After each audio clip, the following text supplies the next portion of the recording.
10, 15 people with disabilities that more shape our own personal views, yeah, that is an obvious thing. Start close to home for sure. But I also think the worldview is helpful, that when we get together as small clusters of people, what the potential we have when we gather. And so here we're gathered with guests, and we have our podcast engineer and co-host, Emily. Emily, will you come in here and set the stage for our guests to begin? Take it away, Emily. Before it started, I wanted to give special thanks and recognition to Marcus Hart of Transforming Media, Jay Stoyan of the Disability Channel, and Zach Clinton of the PAC Channel for allowing us to have this show on their platforms. But let's get started here. We have Tony Hunt, who's been on here with us before, as well as a new person, Cheryl, I believe this is her first time coming on today. And so, how about we get started?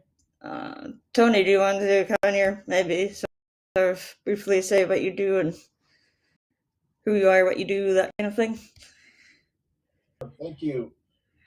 Peace and blessings from Omaha, Nebraska. My name is Tony Hunt, and I do several things. I have a business for God. It's a ministry where I work direct care with people with super mental abilities, some physical mental abilities. And secondly, I have a real estate portfolio that I'm constantly building. And last but not least, I am a founding affiliate with NowSite Sales Flow, now based in London. And that's what I do, other than exercise, eat right, play with my dogs, and grandkids, and watch football after this podcast. Thank you. I guess I'm gonna pass it over to Cheryl. Would you like to say who you are, what you do? All right. Well, I'm glad to be here with you, Emily and Tony. And first of all, I am the mother of a son with severe cerebral palsy. And so I've lived the life of caring for someone who has a lot of challenges, not just mental, but a lot of physical, where most things have to be done for him. And with that, it's been my why to help other people.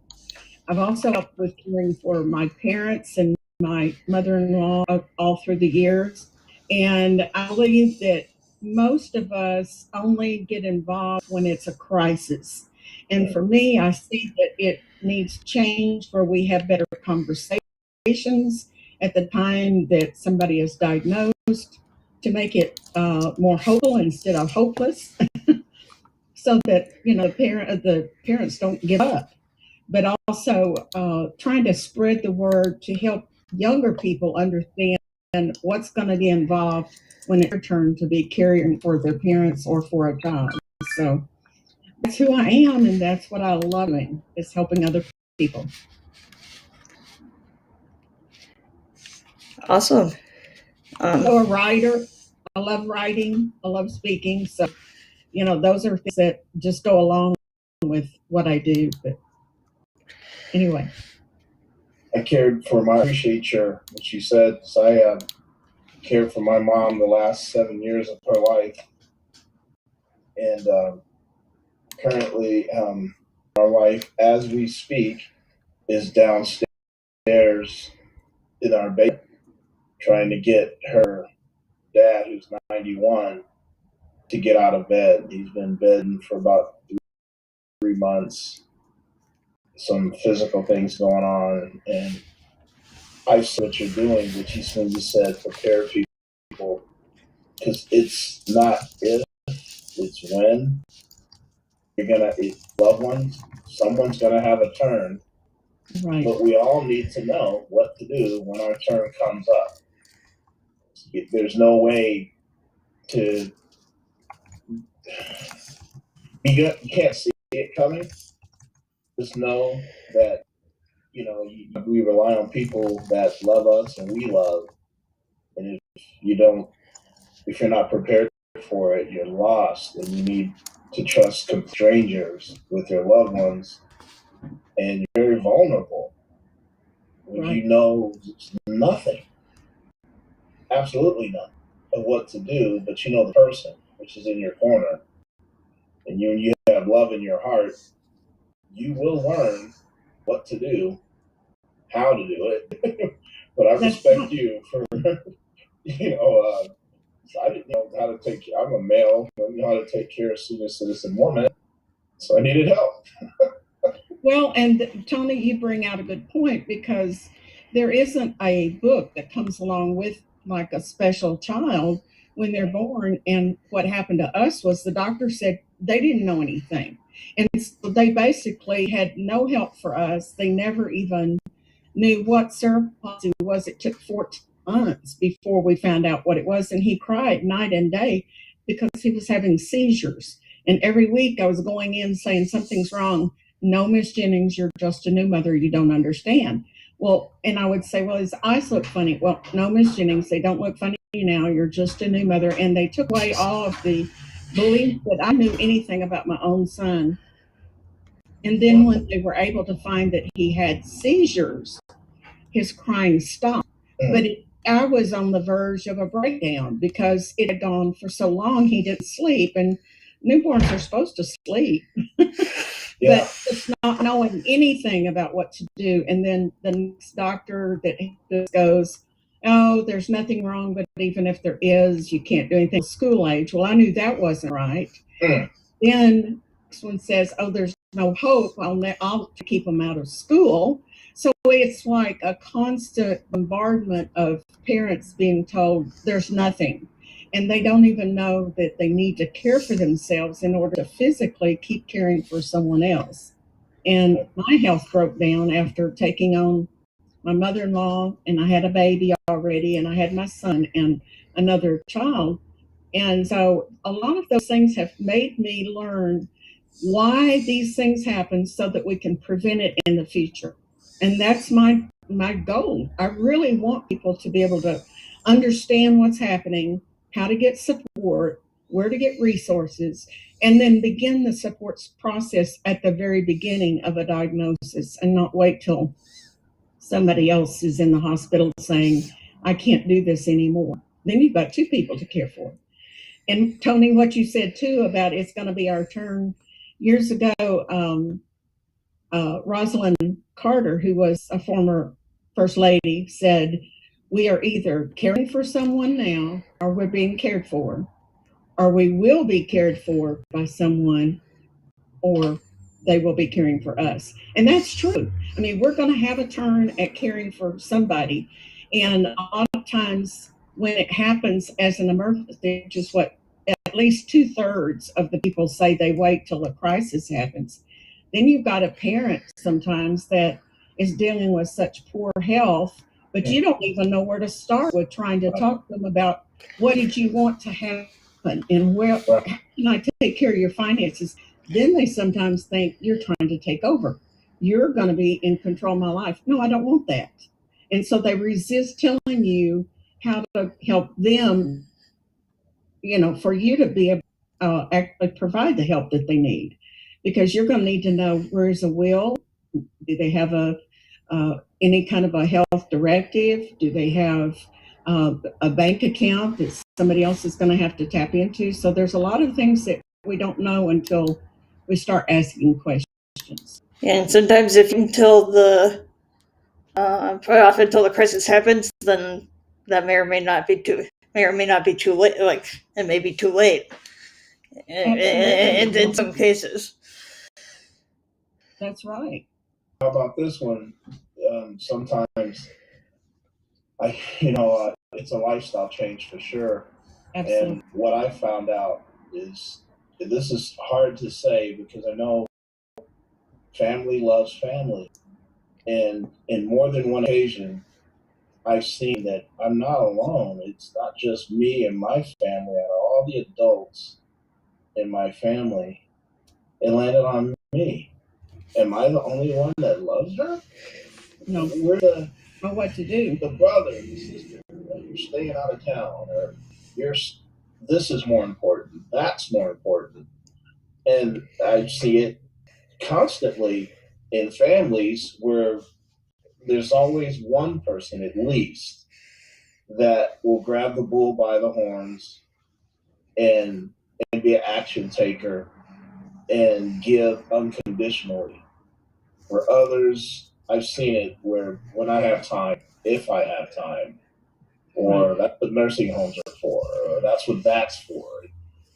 And I've seen people be so cold to people they love, but there's always one, at least one, that will give of themselves. I believe those type of people have the Bible says that we entertain angels unaware, and I believe those are the type of people that God has in human form to help other people.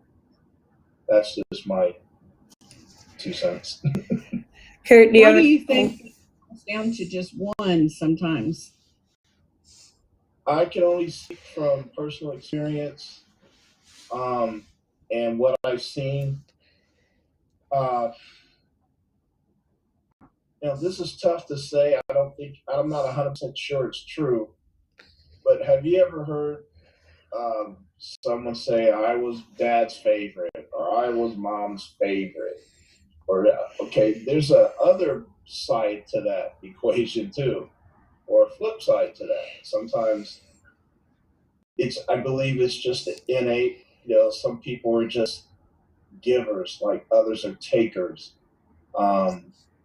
And then it boils down to priorities.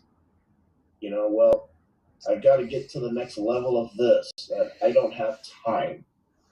And when I went to visit, like I said, a female in my life, I had no idea what to do other than love and lead with my heart, and that helped me because when I did get the help in some of those years, I had to resort to nursing home, but I was there at 1 a.m., 5 a.m., 11 a.m. It didn't matter. I was there for everything.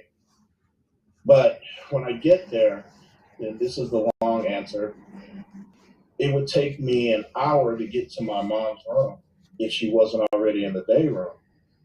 Tony, why would it take you an hour? I'd have to leave an hour early because there'd be so many people waiting for attention that the staff would tell me their family never comes. They dropped them off. We haven't seen them since. Or they'd be looking for someone to hold their hand. They're just not being rushed, or not just because it's their job. Just talk with them. So some of them, when my mom passed, I gave some of her clothes and hats to some of the ladies in the home. And this stems actually from my mom. Kurt and Emily knows I like to consider myself a real go giver, not to be proud, but to be thankful. Because I also raised with my mom 4 young boys into men, and the oldest is now 35 years old. And it was taught to me to be a giver. What we do is today is Sabbath. After church, we sometimes during the week, mostly on Sabbath, we get some cheap balloons, like pack of balloons, and blow them up, and just go to a nursing home. And then I taught my boys how to go up to complete strangers, which the world will tell you never do. Don't stranger danger. Well, my boys don't have that. They don't care what you are, look like, color, age, height. They were taught to give, and the youngest one was a little bit kind of quiet, real demure type of spirit, but he would do it. And there's another one that would just couldn't wait to do it. Remind me that that's what we're doing today. There's another one who just kind of roll his eyes and okay, I get it. We're going to be doing this. And there's different ones, and then same as they grow older, I see that seed is in all of them, but not all of it flourishes. Like some seed falls on bad ground, not bad ground, just different seeds fall in different spaces. And one of those seeds just flourished in me. I believe that happens in every family. Now, if you're blessed enough to where everyone, you have a team, everyone's all in, count your blessings because not all families are, okay, this is going to make this doctor appointment. It's going to have this sharp eye and notice this about the person, or is going to be an advocate and look for other people. Just sometimes don't let priority. I hate to say that they love them, but in their way, it's not like a action type of love. Well, I'll look from a distance. Oh, you got it. You can handle it. Or I've got this going on. So I don't ask. I just do. That's the last I can give with this. My mom always taught me, this is a motherism. Don't pray for lighter burdens. Pray for a stronger back. That's great. Let me give you I put a lot in there. Yeah, I have a couple of extra things to add that I've learned from other people too. And sometimes the people that are taking on the responsibility of caring for someone think that because others see how hard it is, they're going to want to participate. They're going to jump in and see. And I can tell you it doesn't happen. You need to learn to ask for that help. And I've had professional people who are saying, I don't know why I'm the one everybody else in the family to take care of, my aunt or mom or whatever, because they will do it. But the others are saying, well, you're single, you don't have as much to do, or you don't work outside the home, you don't have as to do, or you don't have as many kids, or any number of things they think. But they also look at the person doing the caring as if, wow, I could never do what you're doing. And so they put this perception out there that you have to be really special in order to do the caring. And another thing I notice is that a lot of times when people get where they don't know you, if it's from birth or if it's when they're older, doesn't matter. People tend to think that because they don't recognize them as who they are, somehow they don't mean anything and they quit going. And I know we've had to experience a lot of different things with the care of our son because my health broke down. We had to have kinds of different help through the years. And a lot of it has just been really, really difficult. It's been very fraught with a lot of problems. We've had to deal with abuse. We've had to deal with assaults. And these are by people who are supposed to be caring for him. But let me just tell you that every time we've gotten to a point that you just feel like, how can more happen? God helps us through those things. But we also have learned how to build up that the resilience to be able to know that we can deal with these things. And part of it that I love about this program is seeing that you look for what people can do, not what they can't do. And that's what a parents from the very beginning. Don't focus only on the things that someone cannot do. We're all able to do some things, but we're all able not to do some things. So we look for more of the positive things and build on that, especially if we're limited in some areas that others want to focus on, for instance, in school. I know that there were several years that they tried so hard to help our son with time and money and learn how to do a prescription. None of those things ever mattered to him. He's now 52. Those things don't matter. Someone else has to take care of all those. Yes, he may know what day it is, but it doesn't really matter. He associates it with what's going to happen that day. But it's not like I need to know it's 5 o'clock or 10 o'clock or whatever. And so, we just focus on the wrong things sometimes. And that's one of the things I like to help teachers understand is learn how each child learns and let them find out what they're good at and try to encourage that part. The abilities are so much more needed than trying to find out how we're going to solve every problem they can't solve. I mean, I've got things I can't do and I won't be able to do for how much therapy you give me. I have trouble with my back. I have an implant in there. It's degenerated from a lot of problems that I've had. I'm never going to be a runner. I'm never going to be able to do a lot of those things.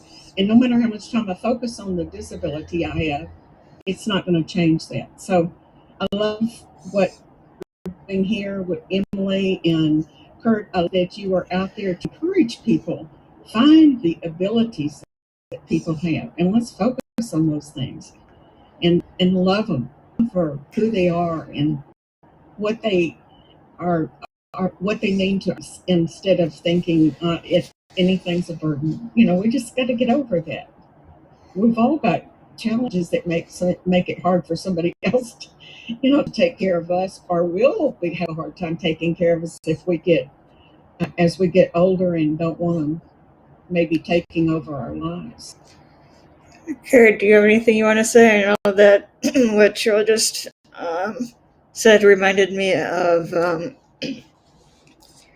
Chad's comment about the to focus on his abilities and his disabilities. That doesn't define disability. Doesn't define who he is. That kind of thing. Do you have anything you wanna say? Well, what I would say is in the last decade, I developed this narrative from my own journey that, the issue is perspective. It's a mindset that the disability community provides, and I report that I went through 40 years of life where, yeah, I'm going for 4 decades. I receive constantly, at some pattern, great things from the disability community and had exchanges and experiences and things like that. But just yesterday, I was in a conversation with a disability advocate, a self advocate, and an advocate who helps others self advocate. And in this conversation, I was driven again to share the success of the United States of America in 2014. So, what happened in 2014? Well, there was some group of advocates and agency staff and the ADA network got together and did many things to amp up, and build up to the 5th anniversary celebration of the Americans with Disabilities. But I think what I am recommending that people continue to go back to, that in 2014, they started with their campaign a blog, and with their reaches into homes having a member with a disability, the disability community, and disability agencies, looking at Americans with disabilities, and urging and asking American disabilities to hop on this blog and to put how ADA impacted their life, how ADA made things possible for them. We're there in an ongoing celebration for ADA.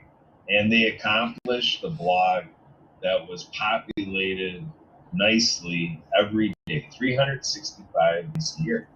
And they did that very purposely. That their whole message was, and wow, did I relate to it? Because I felt like Garfield. I resemble that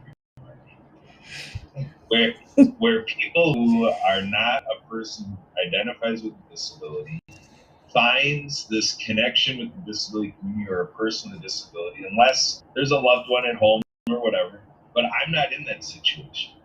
I'm in a situation where people always ask, why are you so involved? Does your daughter have a disability? Does your wife, do you have a disability? Like, where's that explanation? Why you're involved?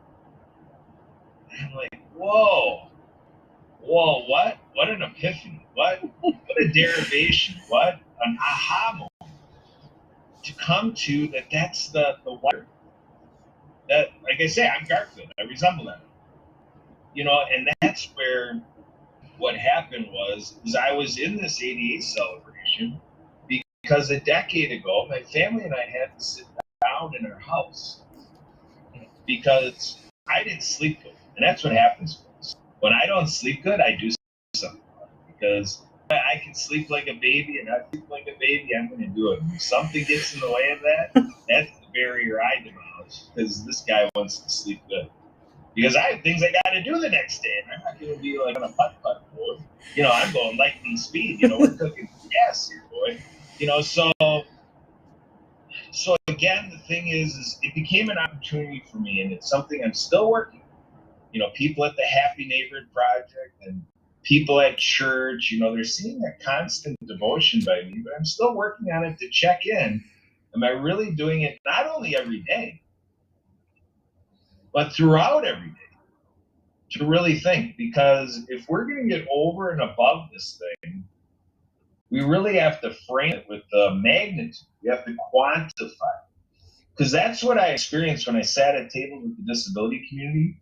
There was tons of marvelous qualitative stuff. Like, wow, look at this stuff to do. But then what happens is you can make it an occasion. Like the 25th anniversary of ADA. Participate in that, and you're good until the next that type of thing. So the idea is when I sat down, I looked at what life taught me. And when I looked at, on the collegiate level, you're able to take these sociology classes. And when you crack open that book in sociology, boom, there's 5 major sociological institutions. Religion. Now, I don't think this was the order that I learned it, but I put it in this order, recollecting. This is an intentional order. Religion, family, education, government, economics. So look at how that guides me. When I sit on Zoom with our friends from around the world at the Happy Neighborhood Project, Happy Business Network, the happiest place in the world for business people. I'm going in there with the mindset that when I'm in these meetings, this is a little down the tier of priority. But yet I'm doing it. I have a friend who reminds me, tell me what you do in your time, you tell me your priorities. So the art form is how do we get in and engage and develop friendships with professionals that like what's happening here? Aren't we opening up our life right now? Right. And this was made possible by the marketplace. Aren't we talking, like inferring, we're kind of in that direction of nonprofit work? That service element and family. We're talking about the family element, and education, this whole experience, world of ability, edutainment, to be a little educational so that it's not dry and boring and you fall asleep. We can do that later. I tell people all the time, if you have trouble sleeping, give me a call, start talking, fall right asleep. So there's all this stuff. So when I'm with professionals, it's like that peeling an onion, isn't it? It's kind of like, how are they working with as a business? You want to be compliant with the IRS. And in my advocacy, it's about web content accessibility guidelines. Compliant with the ADA, so there's that relationship business has with government, and there's even the opportunity to create private-public partnerships. There's a little magic to be had there. And then like at HMP, we do lunch. Or like our ADA centers are doing educational sessions that I benefit from. I haven't for a while without my involvement with HMP. But before HMP, it was ADA. I was sitting in on education with the ADA centers. And I recommend that for everyone, wherever you are. Find out where these ADA centers are doing webinars and stuff. And wow, look at what you'll learn. I learned tons, and I'm looking forward to getting back to it as I accomplish things at HMP, and then with nonprofit work. So at HMP, when we got introduced to the co-op, the mastermind that kind of brought it was he explained to the professionals that, okay, you got your for-profit and you got some understanding of how the nonprofit side works. But the complete picture is there's co-ops.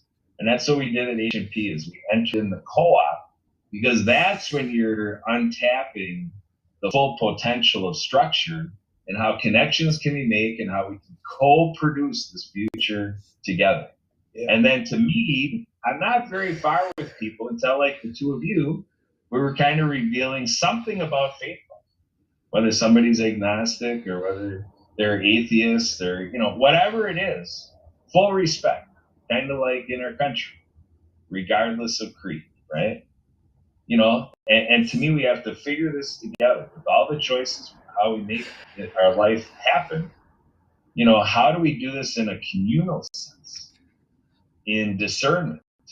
And how do we culminate the full potential between the four of us in the Zoom session right now, live streaming to YouTube and capturing the recording, because we're going to go to Transform New Media Network. We're going to go to the PAC channel. This is all worked on in-house with the Disability channel, because that's been my passion. My passion has been that in the last 20 years, I've sat at groups like HMP and so forth, like 100 different groups. And what did I recognize? Marketing is pretty universally the weak. If I were to say in my experience what the universal weakness has been across the 100, like collectively as 100, marketing is the weakness. And that's the great timing of Tony being in this, group here. Because when I met Tony, super smart marketing, I'm like, ooh, this is the dude I gotta hang around with. He's right in the clouds of what I'm declaring and proclaiming is the solution to all of this. So look at this, HMP sales flow powered by artificial intelligence. HMP partner asked me something live. Demo. Yeah, the fastest, easiest lead generation system. So this is where in government work or nonprofit work, the chances to use HMP sales flow is maybe a little convoluted and takes a lot of handholding to get people to understand why they do need to be used, why tax dollars need to be used for this and stuff like that. But for sure, people taking on more private objectives, disability advocacy groups and so forth, that's what I'm hoping. I'm hoping that they can learn these tools, because when they're getting together in their conversations, conference calls, sessions, their email distribution lists and everything, and they're trying to do something for the greater good, something to influence their city, their county, their state, their country, the world, whatever it may be, we got to use tools. Technology is applied use of tools. So it's that application, like when Tony is offering a live demo, he's coming from, I want to connect how you can apply this. Because that's what we're always thinking. What are we trying to do? We're trying to, I'm trying to get those allies. So artificial intelligence to go out there and find out who's all kind of hovering around the disability station. Let's bring them in. Who's all out there trying to accomplish business goals and recruit more people? I want them, because if you want more people, are you including the demographic that's 1 in 4 people? Yeah. Cheryl, do you have something you wanted to? Yes, I wanted to also add, and Tony, I'd love that information because I need to understand that more too. But one of the things that I'm very passionate about is teaching young moms immediately how important their voices are, to stand up, to speak up, because they have to be heard if they want things to happen for their child. And that doesn't take technology to learn how to use your voice. But if they don't, they're going to run into people who are always trying to tell them what to do, how to do it. Oh, you should have known this. Why haven't you ever tried this? And they'll talk down to you as if they know more, and yet they've never lived in your shoes. What Tony said was right too. It's a big job that people don't understand till you're in it. Caregiving involves, your spiritual life. It involves a lot of finances that you don't realize are going to happen. One of the people that I interviewed for cerebral palsy told me it takes between $3 and $5 million to raise a child from birth to death who has cerebral palsy. Well, we never had it, but that explained to me why we started right off the very beginning with 3 hours, 3 times a week cost more than we made. And we've had to have help. And that's why we have to have government funding to help the people who cannot take care of all of their own needs, but they did nothing for not being cared for. It's not like somebody committed a crime or you chose to be disabled in some way. And so that's why you're wanting to help you. We've got to look at, who cannot take care of themselves and supply that instead of people that just don't want to work. That's one of the things. Then you also have got emotions involved.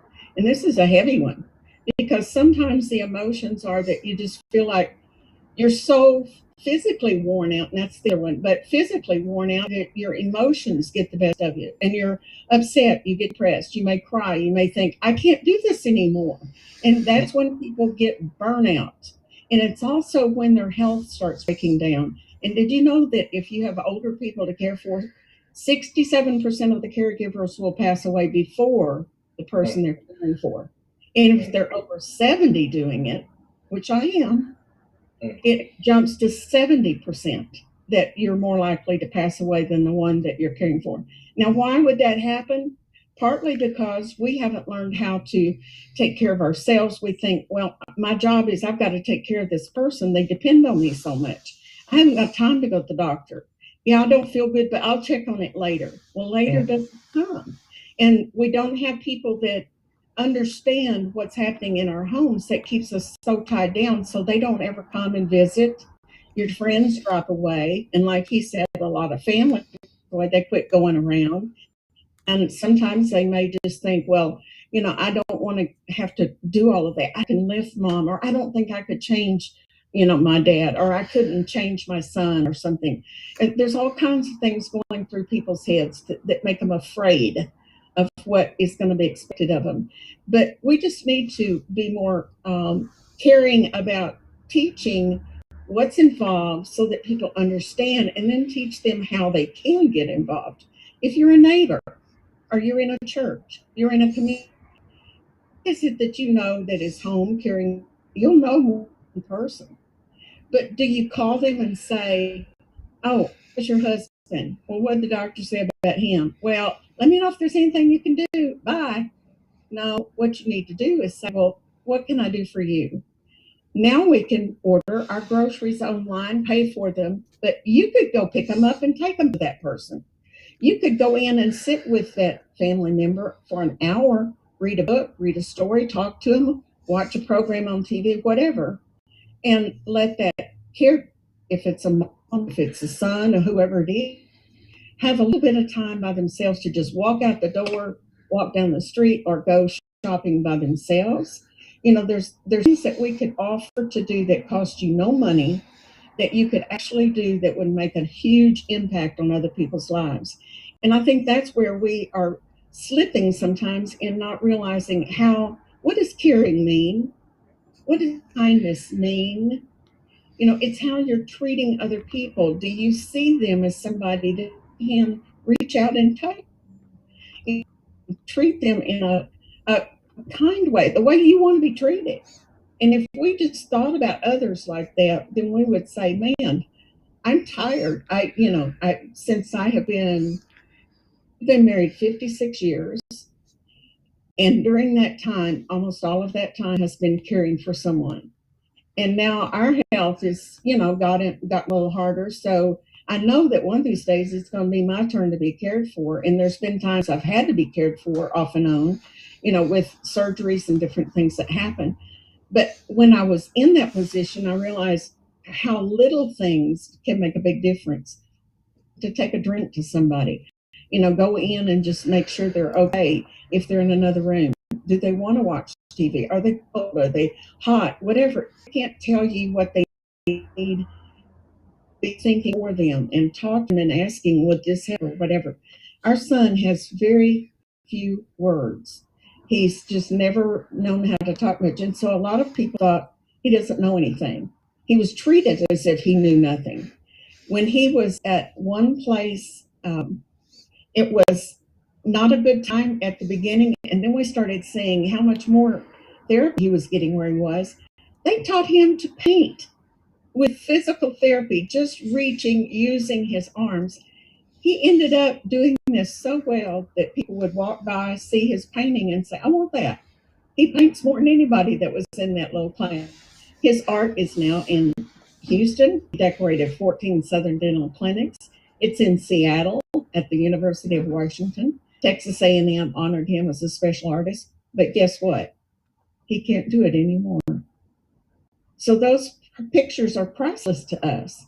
But nobody thought he could do it. And when we first moved to Oklahoma, and it was like 20 years ago that, or well, maybe 23, but the art museum asked if they could have his pictures there because somebody told them that he painted. And when they asked me, I said, oh, yes, would be happy to do that. Well, I loaded up my son. I lived in Oklahoma. He was in Wichita, Texas, because we have to keep him in the Texas system. But I got one of the caregivers, a young man, and I said, I want to take y'all down to Brandon, Texas, and we're going to find out what we have to do to help Blake be able to paint, because I didn't know what you do. Anyway, I took him down there. We figured it out. We came back, and we would work with him and let him paint. You never touch the paintings yourself. You let them do it all. Anyway, we had 78 paintings ready to go in the art museum. I was in there helping this curator put all the exhibits up. And he turned around and said, I don't know why we're doing this. Who knows him anyway? And besides that, he's disabled. And I thought, well, wait a minute. All right, Sunday. And guess what? More than 200 people showed up to see this. We had friends hadn't seen him in 17 years that drove several states because they said, Blake can paint? It's unbelievable he was able to do that. And they wanted to see what it was. And so when we find that people who can't do a lot of things and they can do something, good night, we need to celebrate that. He sold 40 paintings that month, and that the museum was beside themselves. They said, we've never sold more than 2 paintings, no matter how famous an artist was. So, I mean, I'm saying that at the same time he was sick, he ended up by the end of that week in a hospital to have surgery. And they treated him like he knew nothing. He couldn't tell them anything. And they were treating him really rough. So I went in, I put all these pictures on the wall from newspaper clippings, and they would come, the nurses and doctors would look at him and say, who is that? I said, it's him. Really? Because they didn't see it like that. And once they realized he could understand more, they treated him differently. And it doesn't always happen, but that's part of our training. That's part of what we need to encourage doctors to understand. There's what you see in 15 seconds in somebody's eye. There's more than what you can see in a few minutes. These moms are with them 24/7. Let them help you decide programs and the plans for what they see would most benefit that child's life and help them to be more functional anyway. They can actually help you decide that instead of, okay, this team is on one side of the room at a school being on IEP, and the parents on the other side feeling very intimidated. 14 people trying to tell them they can't do much for him while you're sitting there thinking, why don't they see what I see? And so all of these are just a matter of educating, teaching. And that's what I want to do as long as I have a voice.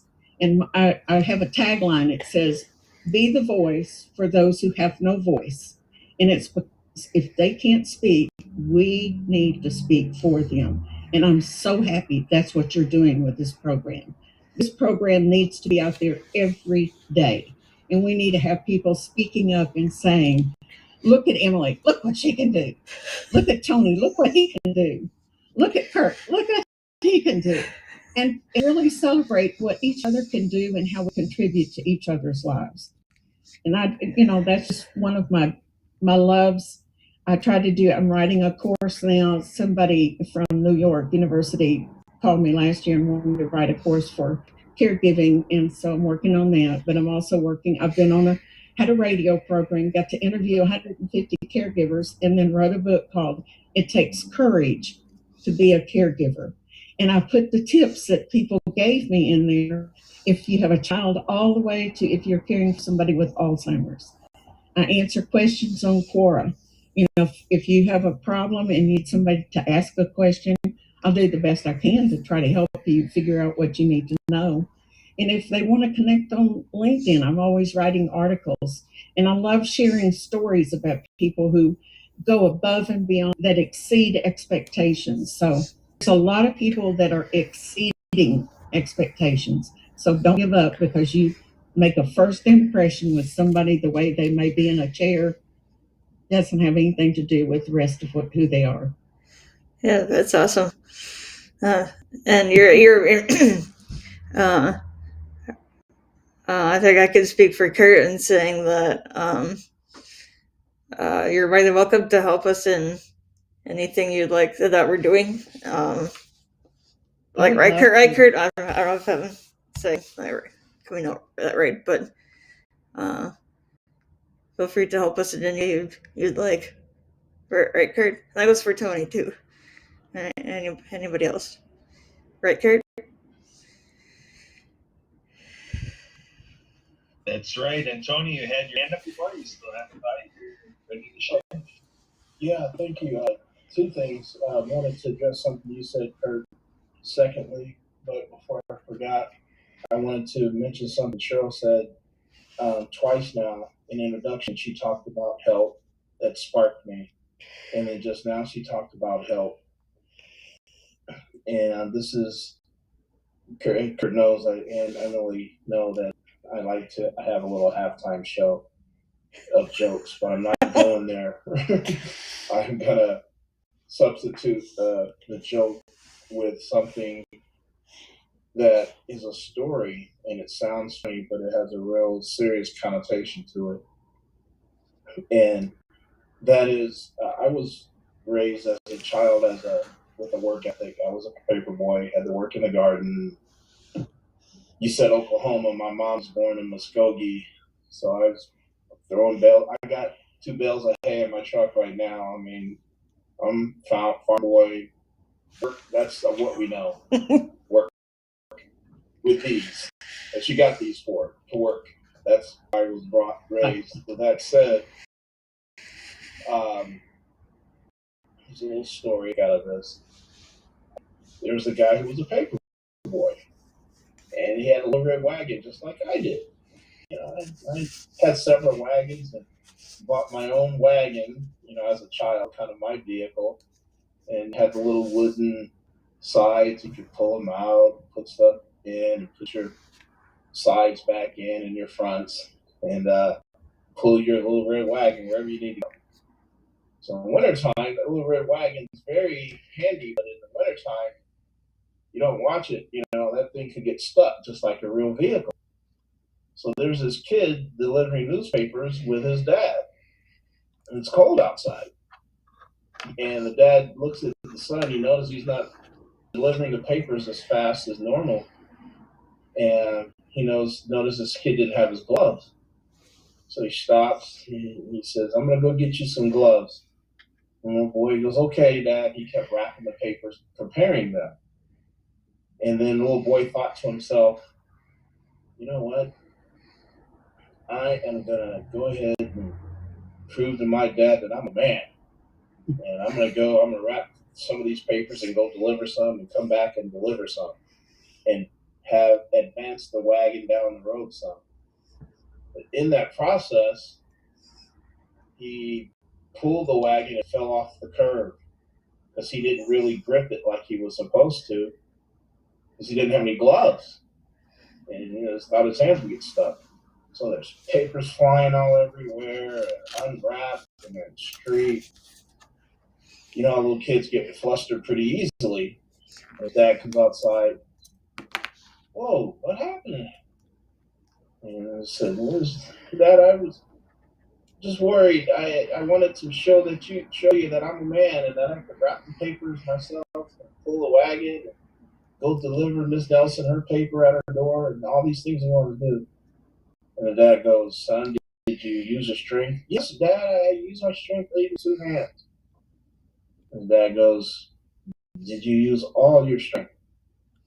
The little boy goes, Dad, yes, I bent my knees like you told me. I pulled, I leaned back, and I still couldn't do it. Dad, I'm sorry. I just wanted to prove to you that I'm a man.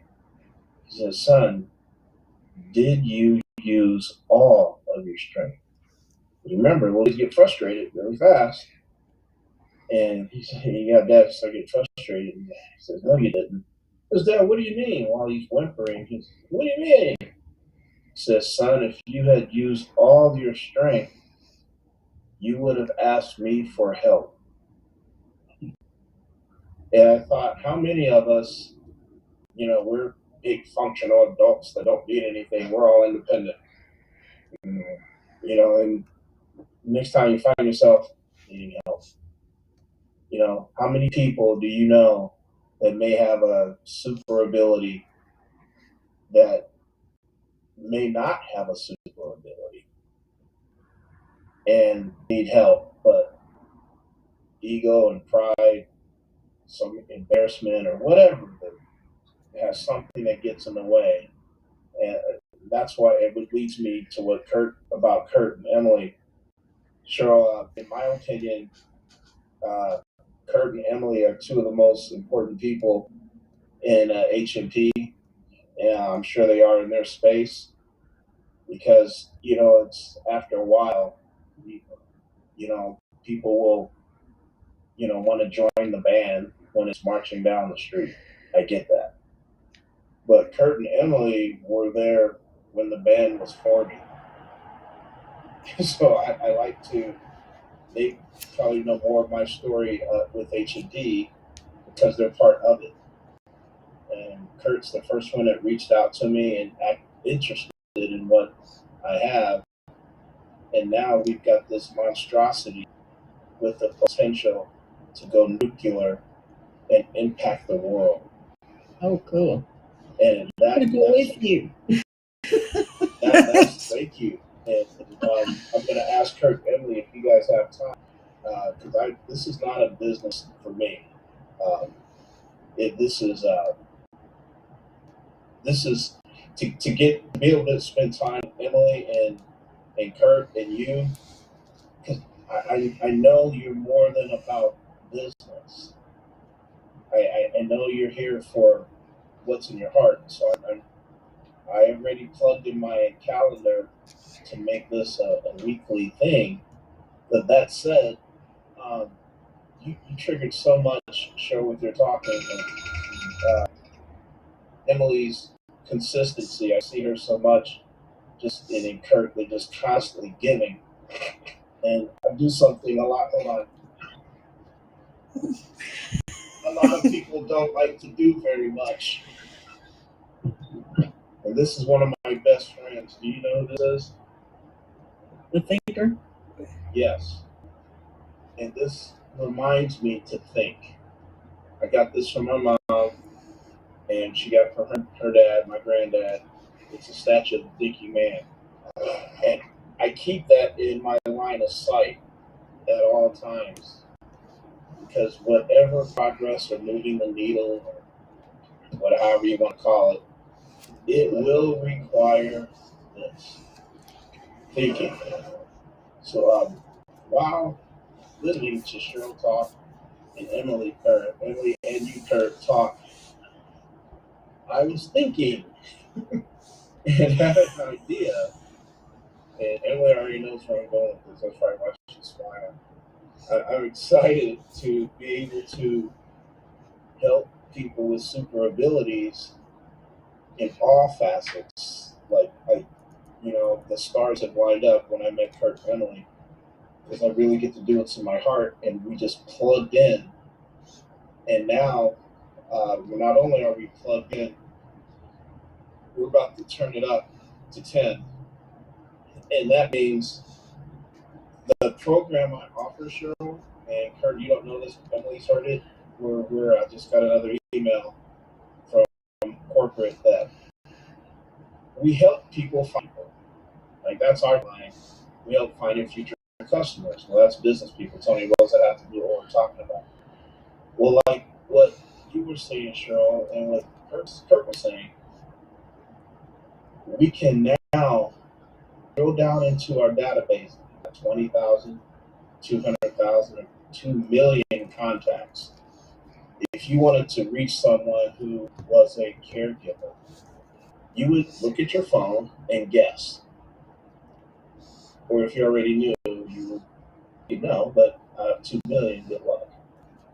How many people in your contacts that are connected to someone with a disability that has a story similar to mine and Cheryl's and Kurt's, who knows someone in their family with a super ability? You don't know it. They're just in your contact. You don't even remember their name. They're just in your contacts. You didn't even take notes on them. It's just their name and number or name and email. You have no idea what they do. But we can take this tool that I have, drill down and reach out to them. But wait, there's more. You can speak it. You can say to your contacts, you can say, find me people who have adult dependent children. And the software will go find them and create a category for you. Wow, it gets better. Wow. You can speak. You'll be able to speak and say, I represent people with Alzheimer's in Nebraska. Is there anyone who wants to make any donation to learn more? And I'll tell that to our AI system, and it will create a professional message for me. I didn't have to think of a paragraph that's really professionally written and articulate. I'll just tell the system, and it will put it in a nice professional message and post it for me.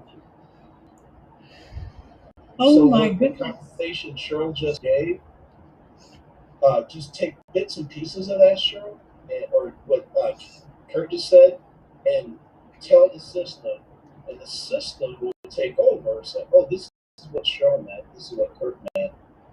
Put it in a message and put it out there for you. Now, if you're advertising, yeah, Google ads will probably do it. But I think it's worth the cost if you're going to get that type of message out there with that type of ease. So that's just a little bit of what's coming. And that's why I'm excited, because I can now go to my hundreds of thousands of contacts. Most of them don't know what I do already. And believe you me, they will. But then the people who, I can really advocate for, children with parents who have Alzheimer's or early signs of dementia. I want to help them. And then the system will create a message for me and put that out there. This is the kicker. An unlimited amount of times. Do you know I'm going to have a microphone every day talking to my computer, telling it what to do, how to respond? Hey, when people respond, and I have the category already. The category is created. So now I can really target and hone in on them. Would you like to be a guest on this podcast to talk about your story? Oh, you're this director. Oh, you run that organization. Whatever they do. But now it's organized, it's categorized, and now we can target and get down to the nitty gritty. So, it's incredible, Tony. I'm excited. Really, really incredible. Can you tell it, Okay, do you have a friend or a neighbor that is caring for somebody and give them hints on things they could do? Here's your hint for the week, or find somebody that you could. We have We could tell them things that would be specific things they could go do for somebody. Yes. Go ask if you can mow your neighbor's lawn. Yes. We'd be able to do that. Groceries for them. Yep. Exactly. Oh, the cool thing is you don't have to type it yourself. You don't have to make it sound correct. One of my business partners said something pretty funny. He doesn't consider himself, he thinks he's dyslexic. I disagree. And he doesn't always put his words appropriate. And he drops his R's. And he said, Tony, I know I'd rather say, I got some money. I have no money at all. He said he'd rather say it wrong and have the money than say it right and be broke. Oh, jeez. I'm with him. I kick on that. And here I am. I'm a copywriter. What I'm trying to do is learn how to do it all right. But that sounds so much easier. Everyone doesn't have that skill set. That's what it's designed for. People who may have the fear of writing or just trembling at the thought of writing an email, or they want to make sure it's professionally done. I'm not quite getting my message out. They don't quite, and the software will force it. And like a better example would be, remember the Cosby Show? Mm-hmm. And Vanessa wanted to get married, and Bill Cosby was real cool about it. Claire was up in arms, but Bill Cosby said, "Well, I like the lad over there." So he comes over for dinner. He's dressed up. He has Vanessa in the kitchen with her mom. And Bill gets him one-on-one, and he goes, and, he's friendly to him, doesn't scare him or nothing. And they're sitting at, finally they get to the dinner table, and then he says, "So you want my daughter's hand in marriage?" He says, "Son, what's your favorite meal?" "It's spaghetti." He goes, "Oh, okay, what if Claire had made spaghetti with the right sauce and right spices and seasoning, just enough meat, and you smell it in the kitchen, and here it comes, and you're sitting down, and the waiter or Claire, whoever, the towel, she's about to serve it to you, but it's on the trash can top."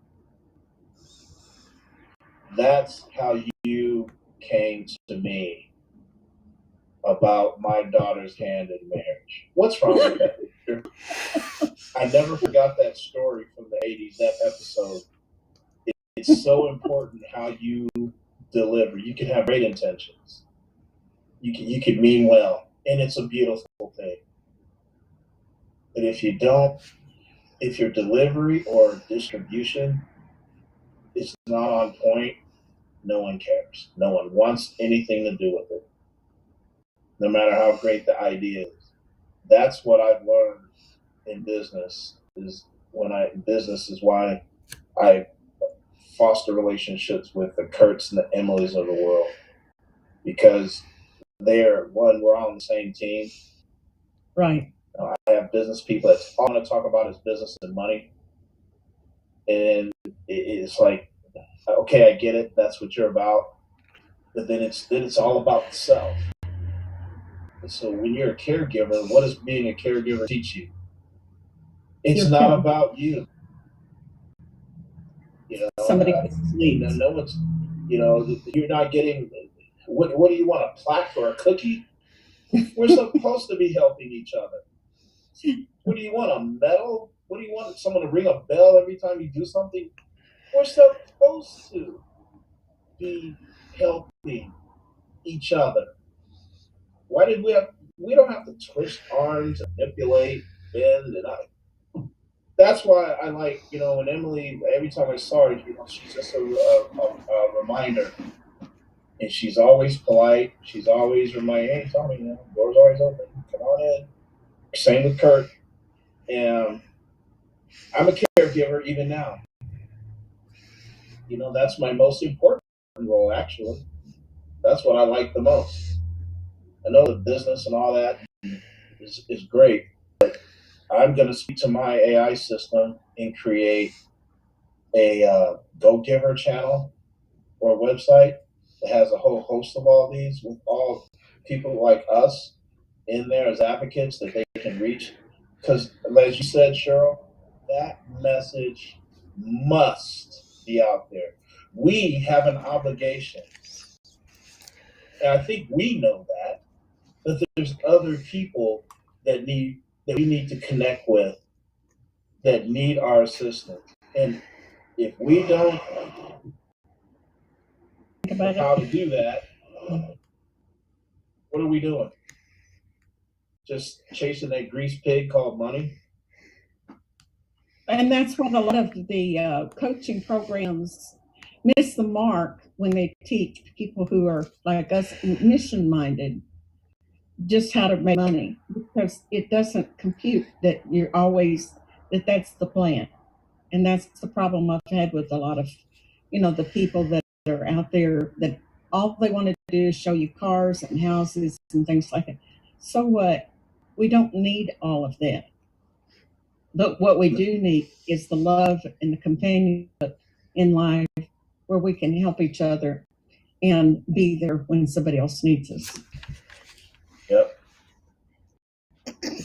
I guess with that, could probably be our ending word here. One thing that I wanted to sort of quickly say here before we kind of end is that for those of you who are Seinfeld fans,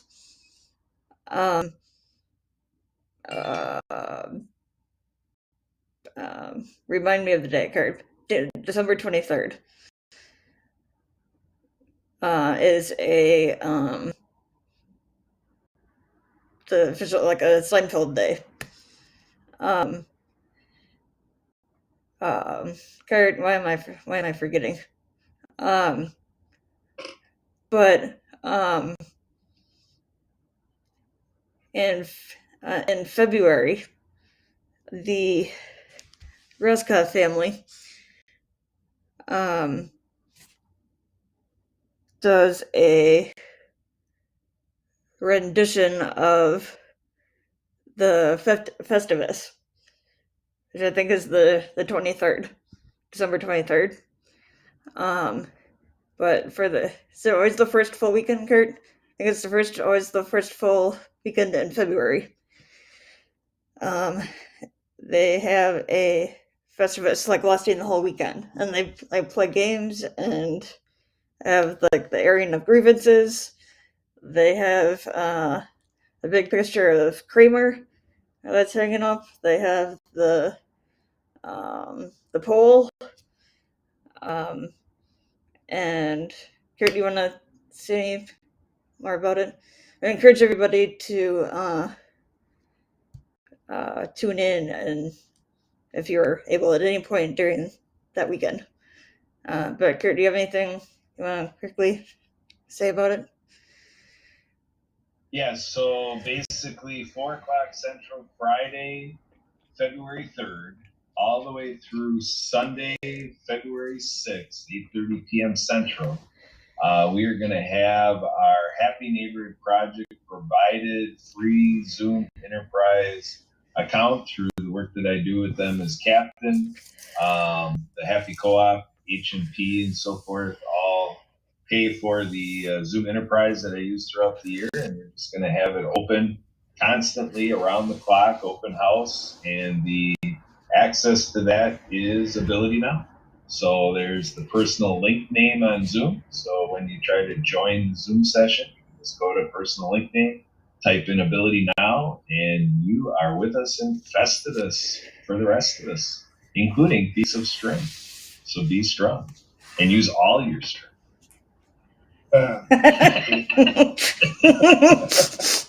Yeah. Yeah, connecting with Tony's story about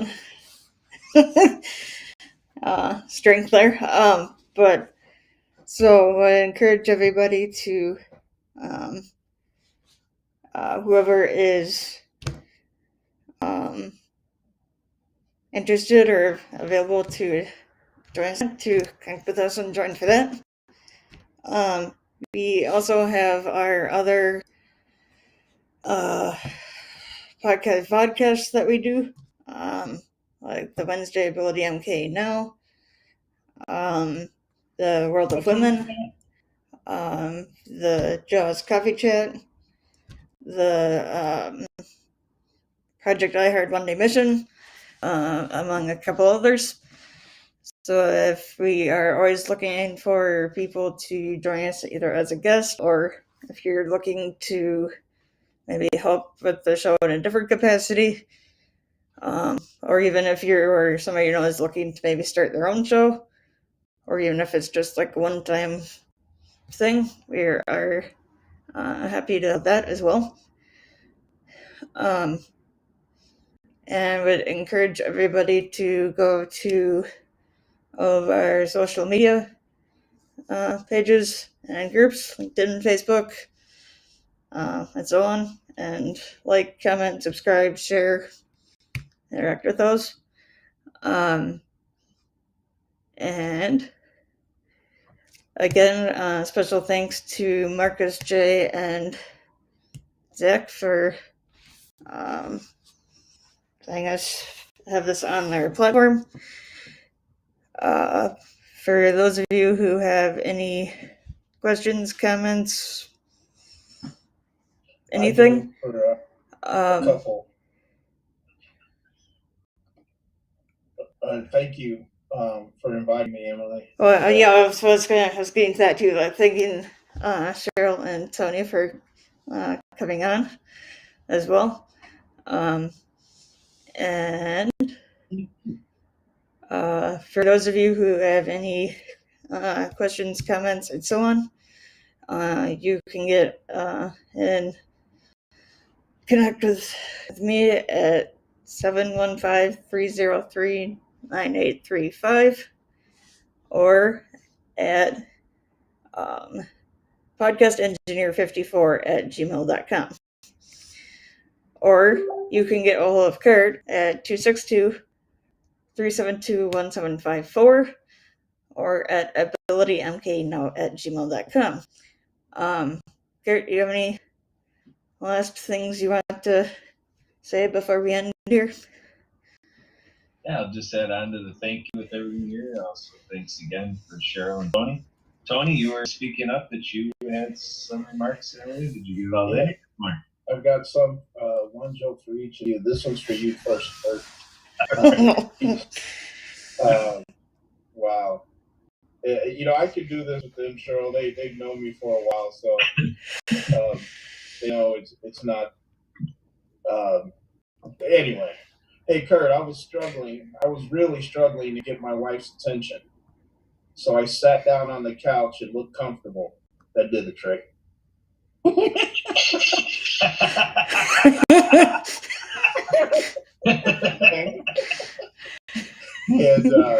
gets two because he's super Kurt. I saw my wife slightly drunk, yelling at the TV. Don't go in there! Don't go in the church, you moron! She is watching our wedding video again. Oh no! Your first one reminded me of when my dad was an invalid. He was fine until he had a heart surgery that went wrong. But every time Mother would finally sit down, he would go, "Would you come in here and file my nails, please?" Oh boy! I love it when people respect their parents like that. And this is for people who some people believe CBD helps, and I don't know. I don't believe in that type of method or alcohol as a self-medicator. But I will say this as a joke. A couple of cows were smoking weed and playing poker. The stakes were high.